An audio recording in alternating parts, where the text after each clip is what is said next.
오늘도 지난주와 같은 말씀 본문으로 다른 주제에 대해서 함께 깊이 좀 묵상하고 싶습니다. 누가복음 14장 1절부터 6절까지이고요. 저와 함께 교독하시겠습니다. 제가 먼저 1절 읽습니다.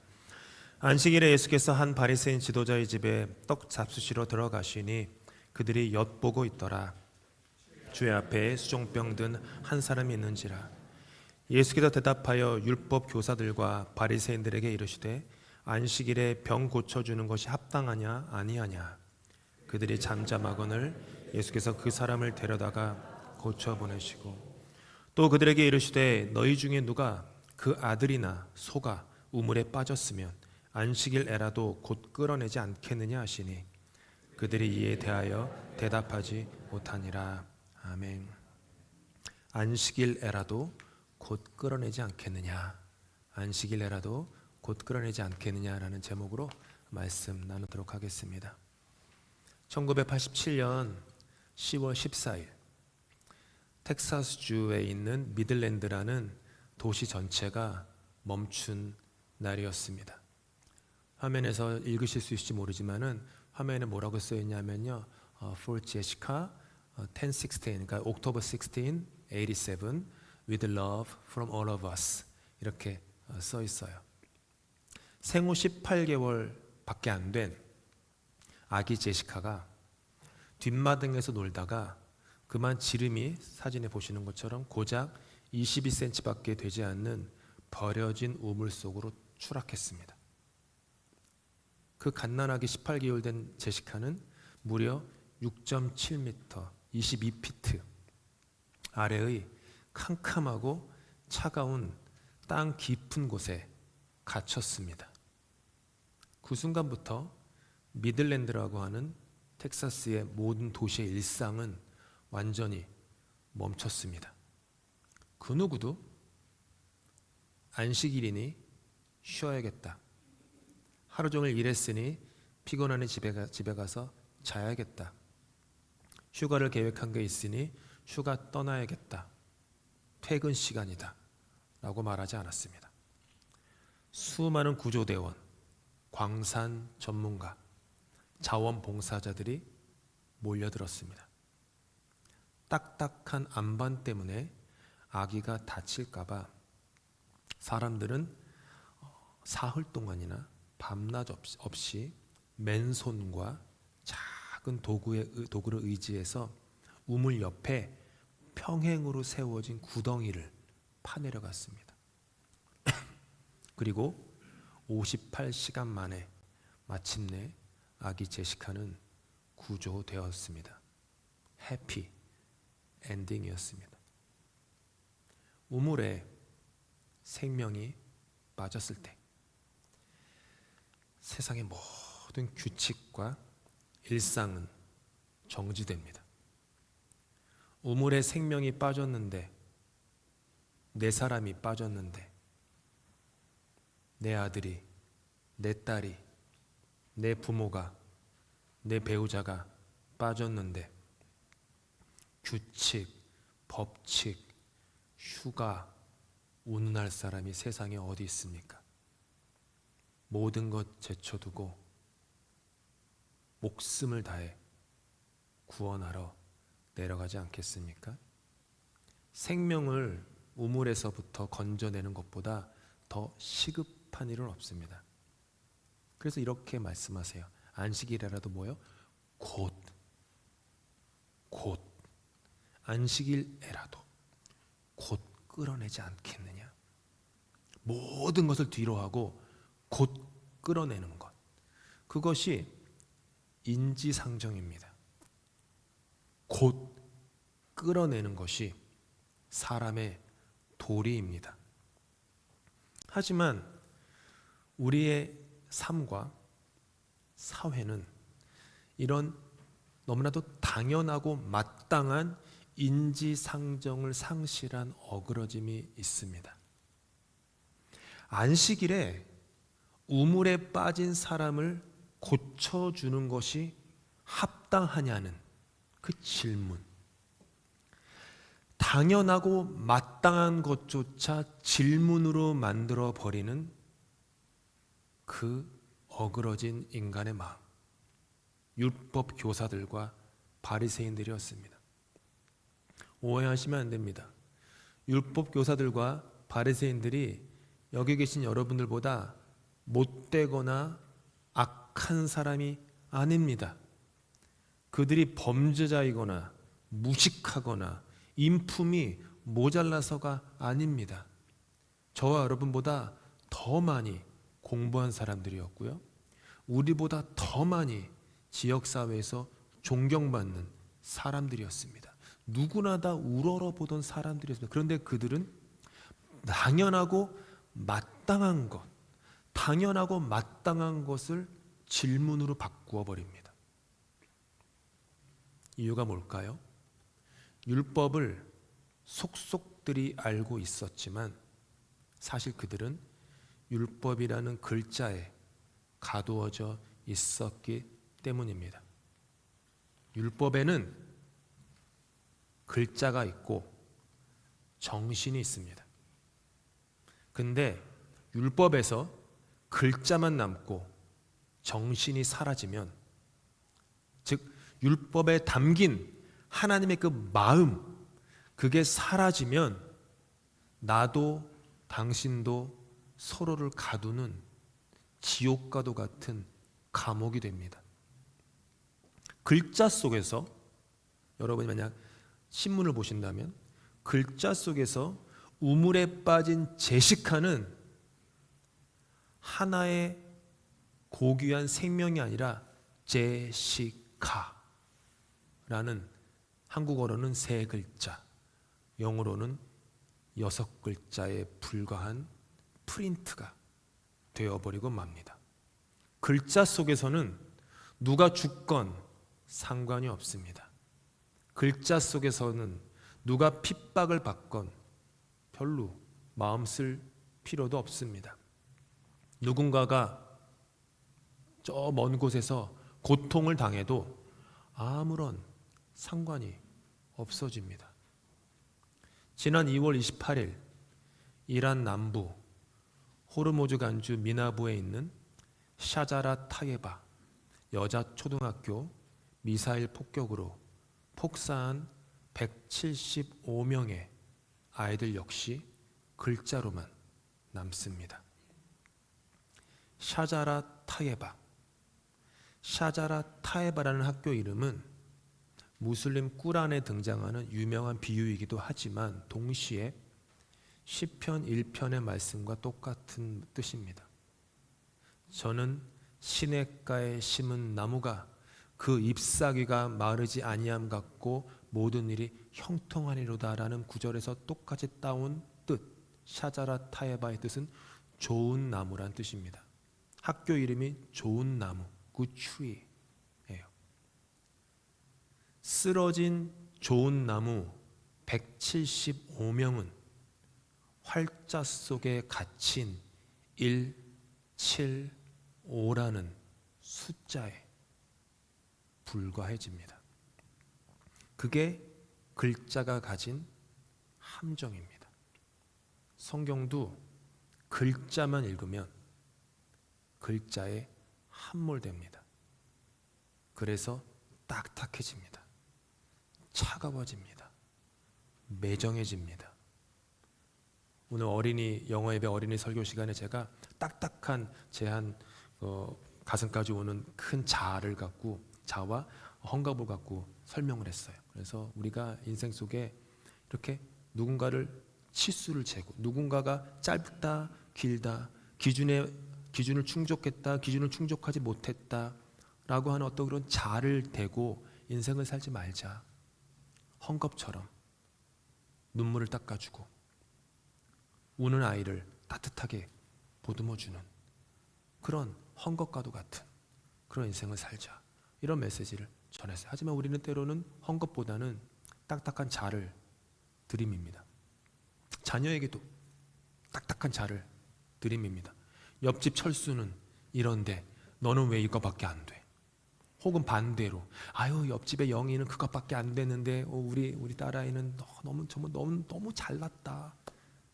애한테 뭘 가르치는 거예요? 지금 메시지를 보내는 거죠. 지금 부모가 자녀들에게. 그런 것들이 있어요. 또 오늘 주님께서 우리에게 이렇게 말씀하세요. 함께 읽을까요? 너희 중에 누가 그 아들이나 소가 우물에 빠졌으면 안식일이라도 곧 끌어내지 않겠느냐? 네 아들이라면, 네 딸이라면, 네 돈이라면, 너의 집이라면, 너의 소유라면, 아무리 그날이 율법이 정해놓은 절대로 일하지 말라는 그런 안식일이라도 거기에 아랑곳 하겠느냐? 네 아들이 우물에서 죽어가고 있는데 아빠가 돼가지고 팔짱 끼고 어휴 안식일이니까 나는 노동하면 안 돼, 가만 내 죽어가는 아들을 바라보겠느냐? 그런 부모가 세상에 어디 있겠느냐?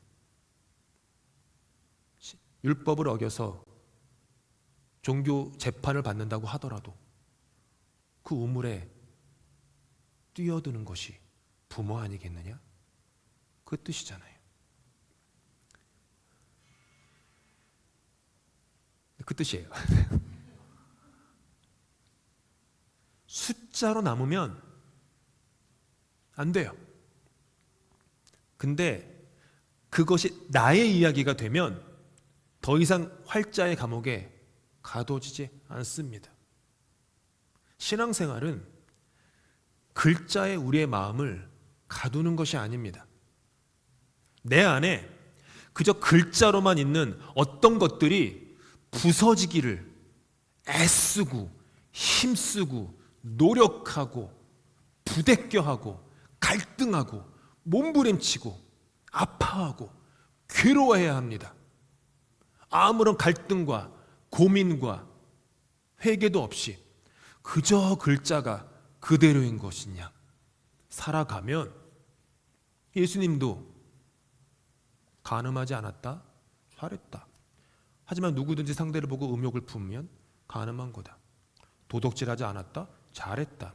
하지만 누구의 소유를 탐하면 도둑질한 거다. 무슨 얘기를 하시는 거예요? 글자의 감옥에 가두어지지 말고 글자 안에 있는 그 율법의 정신, 하나님의 마음, 그것을 가져라.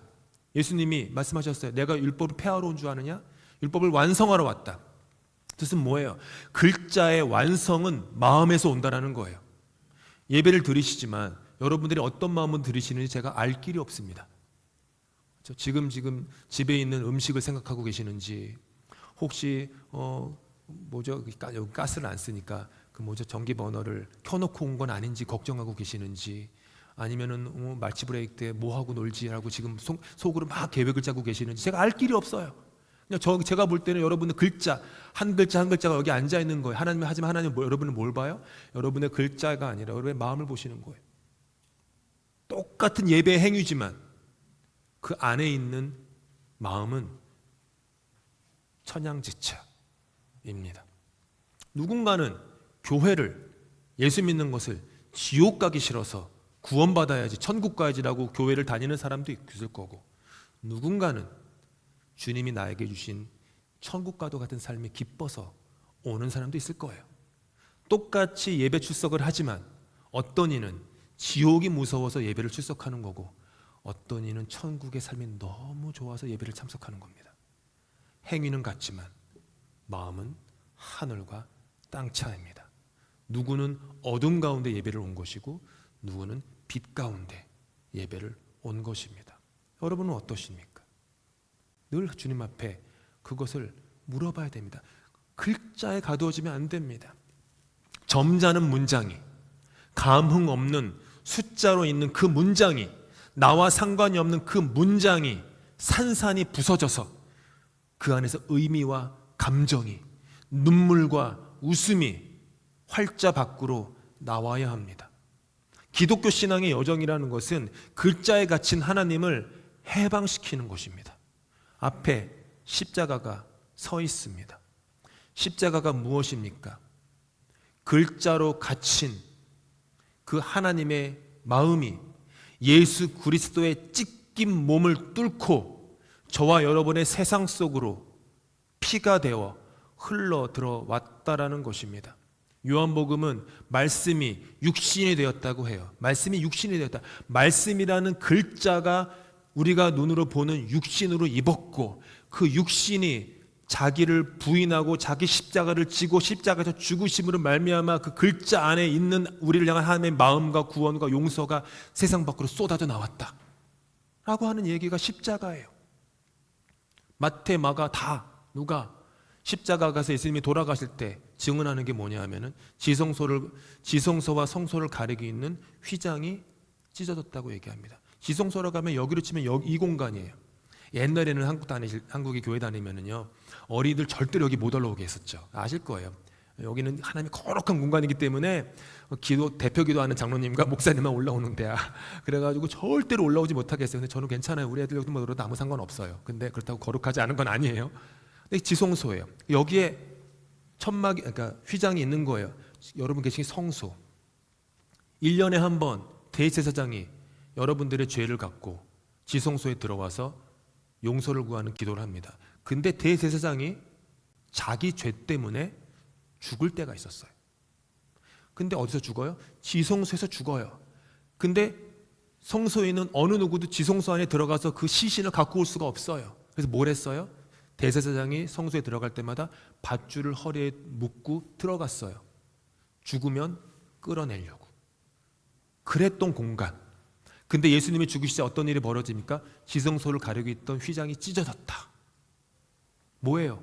지성소 안에 가두어져 있었던 하나님의 임재가, 하나님의 마음이, 주님의 용서와 사랑과 회복이 지성소 안에서 성소 밖으로, 세상 밖으로 쏟아져 들어갔다, 흘러나갔다.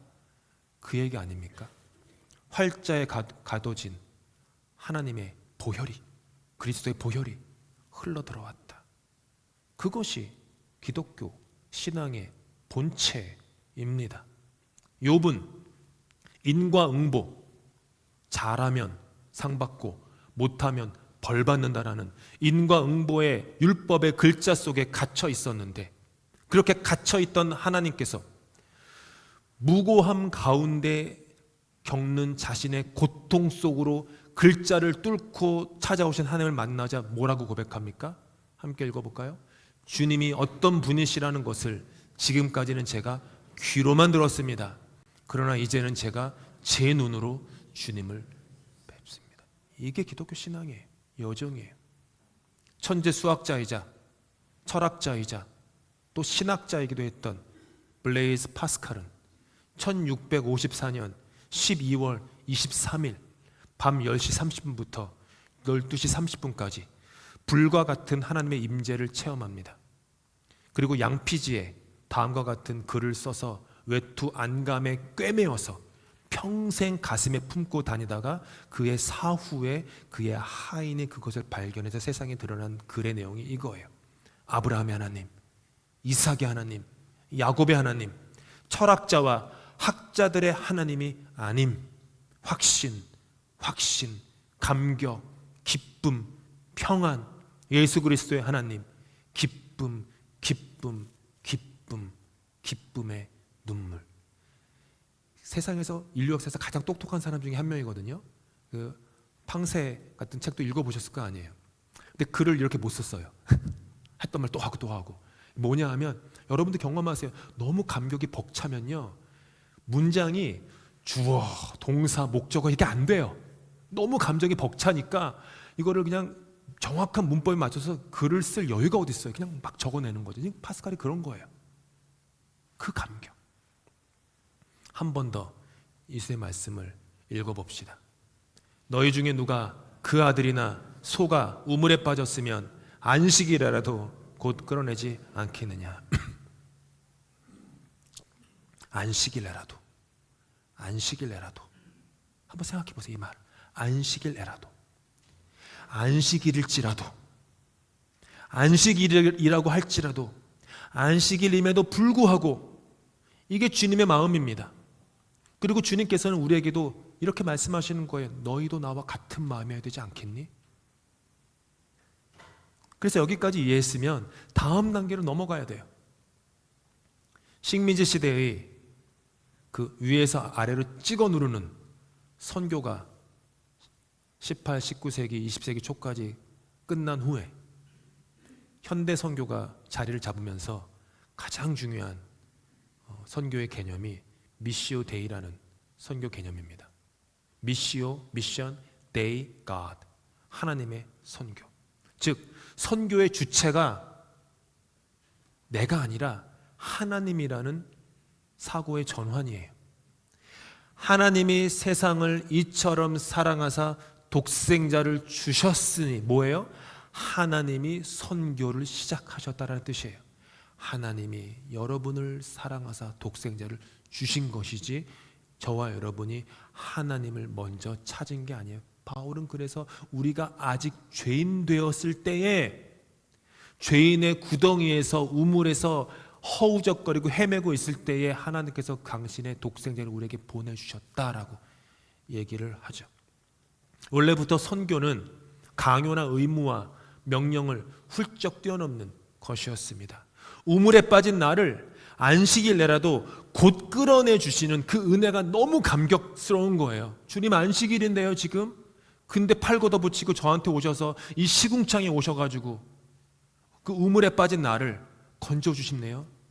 당신의 몸과 피를 다 찢어서 건져주시네요. 이 은혜가 너무너무 감격스러워서 내 곁에서 죽어가고 있는 사람을 결코 지나칠 수 없게 되는 마음이 생기는 거예요.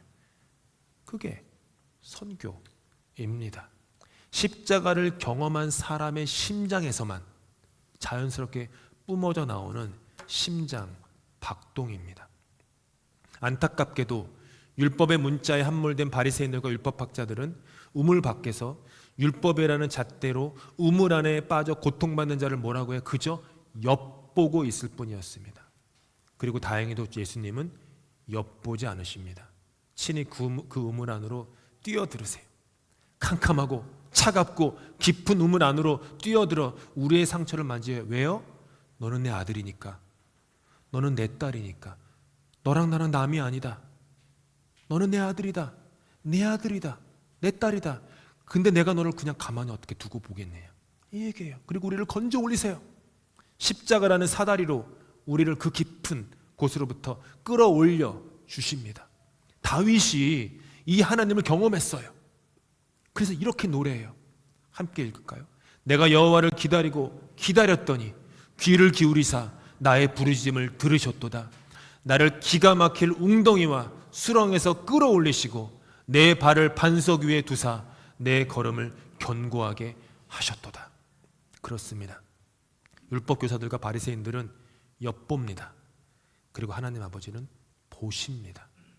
그들은 우물에 빠진 나를 구경하지만 하나님은 나에게 다가오십니다. 그들은 팔짱을 낄 뿐이지만 하나님은 팔을 걷어 붙이십니다. 그들은 위에서 내려다볼 뿐이지만 하나님은 내가 있는 아래로 내려오십니다. 하나님은 아들 예수를 보내시고 그분은 우물에 빠진 나를 보시고 다가오시고 팔을 걷어 붙이시고 구원하러 내려오십니다. 이것이 미시오 데이, 나를 향한, 우리를 향한 하나님의 선교, 즉 위에서 가장 깊은 곳으로 내려오신 수직적 십자가의 이 수직적 선교의 하나님, 그리고 이 수직적 은혜를 경험한 사람만 할 수 있는 것이 있어요. 그는 질문을 해요 스스로. 그럼 나 이제 어떻게 살지? 이 질문을 해야 돼요. 여러분이 하나님을 여러분의 주인으로 모셨던 그날을 한번 돌아보십시오. 대동소이하실 거예요. 나 이제 어떻게 살지? 그 고민하지 않았습니까? 저도 중고등부 수양회 가서 예수 그리스도를 만났을 때 지금도 그 날이 기억나요. 내가 가졌던 첫 질문, 나 이제 어떻게 살아야 하지? 그게 저 첫 질문이었습니다. 이전까지 내가 이렇게 살았는데 예수님을 나의 주님으로 모셨고 수직적 은혜가 나에게 임했으면 이제 내가 어떻게 살아야지? 내 삶을 어떻게 정렬해야 하지? 그 질문, 그 어린아이가, 그 어린아이조차도 그 질문을 스스로 해요. 누구나 그 질문을 하게 됩니다. 그리고 뭐가 돼요? 수직으로 임한 그 은혜를 이웃과 열방을 향해 수평으로, 횡적으로 뻗게 되는 삶을 그냥 자연스럽게 살아요. 교회에서 선교해라, 전도해라 이런 말 듣지 않아도 상관없어요. 교육받지 않아도 돼요. 뭐 선교 훈련 10주 코스를 받고 뭐 어디 가서 뭐 훈련 받고 아무 상관없습니다. 그거 받지 않아도 임하면 갑니다. 받은 은혜가 크니까 옆에 있는 사람을 가만히 둘 수가 없게 돼요. 지금까지 나눈 내용이 너무나도 은혜롭게 담긴 구약의 이야기를 하고 말씀을 마치려고 합니다. 예레미야 38장, 남유다가 바벨론의 포위 공격을 받는 배경이에요. 예레미야가 나라에 징계를 달게 받고 생명을 보존하라는 하나님의 말씀을 전했는데 시드기야 왕과 고관 대작들이 그 메시지를 듣기 싫어했어요. 그래가지고 예레미야를 깊은 우물에 던져버립니다. 우물에 던져요. 그 우물은 물이 없고요, 진흙만 있었어요. 그래서 예레미야는 진흙 속에 푹 빠져버립니다. 스스로의 힘으로는 절대로 빠져나올 수 없는 수렁에 빠진 거예요. 이때 여러분이 모르실 거예요. 거의 아무도 모르는 인물이 있어요. 저는 이 인물이 너무 좋아요. 에벳 멜렉이라는 사람이 등장해요. 이 사람은 두 가지 컨디션이 있어요. 첫째는 내시였어요. 왕궁에서 왕과 왕비들 섬기기 위해서 거세를 한 사람이죠. 사회적으로 무시받는, 게다가 구스 사람이래요. 구스가 지금의 에티오피아입니다. 흑인이었다라는 거예요. 내시의 흑인 에벳 멜렉. 이 사람이 담대히 왕 앞에 가서 구명을 요청합니다. 바리새인들은 우물 밖에서 엿보며 방관하지 않는, 바리새인들은 그때 없었지만 그런 마음을 가진 사람이 대부분이었지만 그는 긍휼의 마음을 품고 적극적으로 행동에 나선 거예요. 그리고 기적적으로 시드기야 왕이 허락을 받습니다. 그리고 에벳멜렉은 30명의 사람을 데리고 구출하러 가요. 우물로. 근데 바로 가지 않아요. 어디로 가냐면은 왕궁 곳간에 있는, 곳간 밑에 있는 방으로 가서 두 가지를 가지고 나옵니다. 낡은 헝겊과 낡은 옷. 낡은 헝겊, 낡은 옷을 갖고 와요. 그 다음에 우물에 가서 예레미야에게 밧줄과 함께 그것을 내려보내요. 그리고 이렇게 말해요. 성경에 써있기를, 낡은 옷과 낡은 헝겊을 당신 겨드랑이에 대십시오. 그리고 그 아래에 밧줄을 대십시오. 내가 당신을 끌어올려 주겠습니다. 무슨 뜻이에요?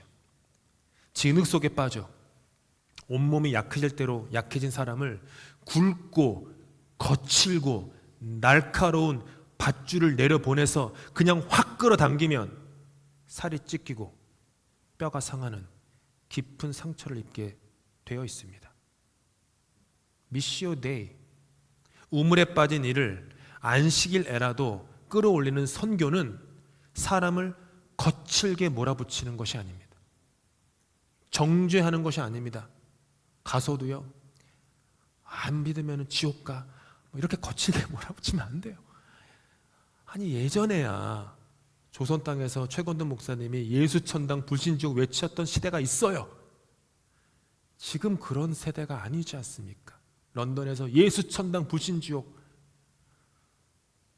좀 무섭지 않습니까? 그런 말들이 꼭 그렇게 선교해야 합니까? 당신 능력과 밧줄을 잡고 나오라고 하는 얘기잖아요. 겨드랑이가 너무 약한데 그 사람들은. 에벳멜렉은 밧줄이 예레미야의 연약한 살을 파고들지 않도록 부드럽고 낡은 헝겊으로 그의 겨드랑이를 덧대어주는 십자가의 배려를 보여주었던 것입니다.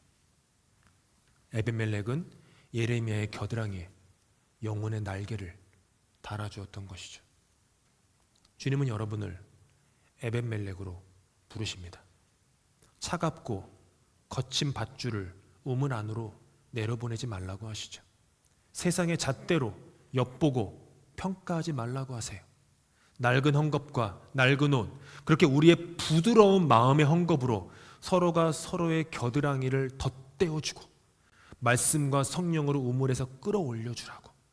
우리 런던 한인교회가 낡은 헝겊, 낡은 옷이 되어서 안식일에라도 곧 우물에서 끌어올려주는 그런 선교적 공동체, 선교의 사명을 기쁨과 감격으로 맡기를 진심으로 기원하고 축복합니다. 그리고 앞으로 세워질 각각의 목장들이 선교지 하나씩을 품어주시기를 꼭 부탁드립니다. 매주 모이실 때마다 선교지를 위해서 기도해 주십시오. 500여의 정성이 담긴 작은 물질을 모아 선교지에 보내주십시오. 그리고 혹 주님께서 마음을 열어주신다면 목장끼리 한번 선교지에도 다녀오십시오. 런던이라는 지역사회를 품어주십시오. 캐나다의 소외되고 외진 곳에 겨드랑이에 낡은 헝겊과 옷을 덧대어 주십시오. 또한 이 작은 런던 땅에 가두어져서 생각이 함몰되지 마시고 한 번 사는 인생, 그리스도인을 사는 인생, 기왕이면 5대 양 6대 주를 마음에 품으십시오. 그래서 5대 양 6대 주를 가슴에 품고 열방을 향해 나아가는 그런 여러분 다 되실 수 있기를 예수 그리스도로 축복합니다. 기도하겠습니다. 살아계신 하나님, 율법의 차가운 글자 속에 갇혀있던 우리를 구원하시려 친히 활자를 찢고 우리 삶의 한복판으로 다가오신 십자가의 사랑을 찬양합니다. 내 힘으로는 도저히 빠져나올 수 없는 우물 속에서 허우적거릴 때 주님은 우물 밖에서 팔짱을 끼고 우리를 평가하거나 엿보지 않으셨습니다. 오히려 안식일일지라도 기꺼이 소매를 걷어붙이시고 십자가라는 사다리를 타고 가장 낮고 어두운 곳까지 내려와 우리를 건져주셨습니다. 그러니 주님, 우리가, 내가, 교회가 낡은 헝겊과 낡은 옷이 되게 하여 주시옵소서. 세상의 런던 지역사회의 그들의 시린 겨드랑이를 감싸 안고 끌어올려주는 생명의 통로가 되게 하여 주시옵소서. 지역사회와 캐나다의 외진 곳 5대양 6대주의 영혼들을 마음에 품고 기도하는 선교적 공동체가 되게 하여 주시옵소서. 우리를 살리신 예수 그리스도 이름으로 기도합니다. 아멘.